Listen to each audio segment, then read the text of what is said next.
সুপ্রিয় দর্শক, আসসালামু আলাইকুম। মনো টিভিতে সবাইকে স্বাগত। সঙ্গে আছি আমি শায়লা শারমিন।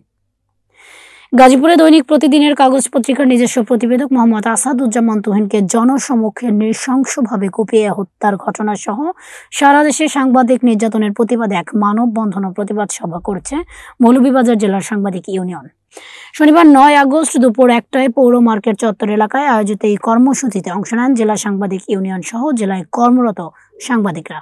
এ সময় বক্তারা তুহিন হত্যাকাণ্ডে তীব্র নিন্দা ও প্রতিবাদ জানিয়ে দৃষ্টান্তমূলক শাস্তির দাবি জানান এবং তারা বলেন, সাংবাদিকদের উপর ধারাবাহিক হামলা ও নির্যাতনের মাধ্যমে সংবাদ মাধ্যমের স্বাধীনতার হুমকির মুখে পড়েছে, যা গণতন্ত্রের জন্য বড় বাধা।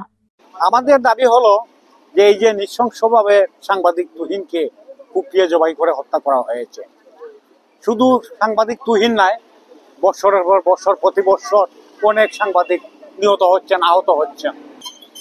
আমাদের এই প্রতিবাদ সভা থেকে আমরা এটাই বলতে চাচ্ছি যে সাংবাদিকরা যেন ন্যায় বিচার থেকে আর বঞ্চিত না হয়।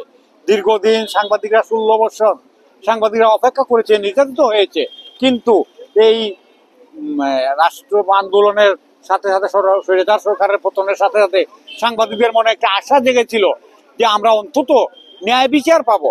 নির্যাতিত হব, এটা তো স্বাভাবিক, আক্রমণের শিকার হব স্বাভাবিক, কিন্তু তার জন্য তো আমরা বিচার পেতে হবে। মৌলভীবাজার জেলা সাংবাদিক ইউনিয়নের পক্ষ থেকে আমরা যে আজকে যে মানববন্ধন এবং প্রতিবাদ সভা করলাম, সেটা গাজীপুরে আমাদের যে একজন সহকর্মী সাংবাদিক, উনি চাঁদাবাজির সম্ভবত একটা নিউজ করার কারণে উনাকে হত্যা করা হয়েছে।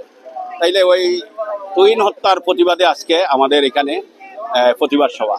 তার সাথে আমরা আমাদের মৌলভীবাজারের আমরা যে আইন শৃঙ্খলার যে বিষয়টা আছে, আমরা দেখছি যে এই আইন শৃঙ্খলা অবনতি হয়েছে, উন্নতি হওয়ার জায়গাত অবনতি, অনেক অবনতি। আজকে দেখেন এখানে একজন ব্যবসায়ী খুন হইলো তার ঘরের মধ্যে, এর আগেও এখানে এইভাবে মারামারি খাটাখাটি হইতেছে। নির্মম হত্যাকাণ্ড হয়েছে গাজীপুরের সাংবাদিক তুহিন সাহেব।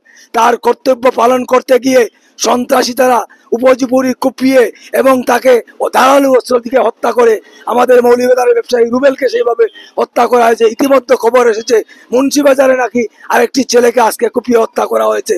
মৌলভীবাজারে সিসিটিভি ক্যামেরা আছে, সমস্ত ক্যামেরা সচল করার ব্যবস্থা করুন। এই ক্যামেরা কেন বন্ধ? প্রশাসনের কাছে জবাব চাই। অনতিবিলম্বে সমস্ত ক্যামেরা সচল করুন। দা দিয়ে কুপিয়ে হত্যা করা হয়েছে। তার অপরাধ ছিল সেই চাঁদাবাজির সন্ত্রাসীর ঘটনা, সে ভিডিও ধারণ করেছিল, এই ছিল তার অপরাধ। আজকে এই হত্যাকাণ্ডের আমরা তীব্র নিন্দা জানাচ্ছি। আজ থেকে 16 বছর আগে 2012 29 নভেম্বর আমাদের সাংবাদিক দম্পতি সাগরুনি হত্যার বিচার আজও ট্রাইব্যুনালে পড়ে আছে। বছরের পর বছর পিছু দিতেছে, কিন্তু কোনো কাজ হচ্ছে না। এটা কার দায়? আমরা চাই না আমাদের আর কোন সাংবাদিকের রক্তে বাংলা মাটিতে জড়ুক। আমি বলবো যে তুহিন একজন ব্যবসায়ী ছিল, ঔষধ ব্যবসায়ী ছিল, পাশাপাশি সে সাংবাদিকতা করত।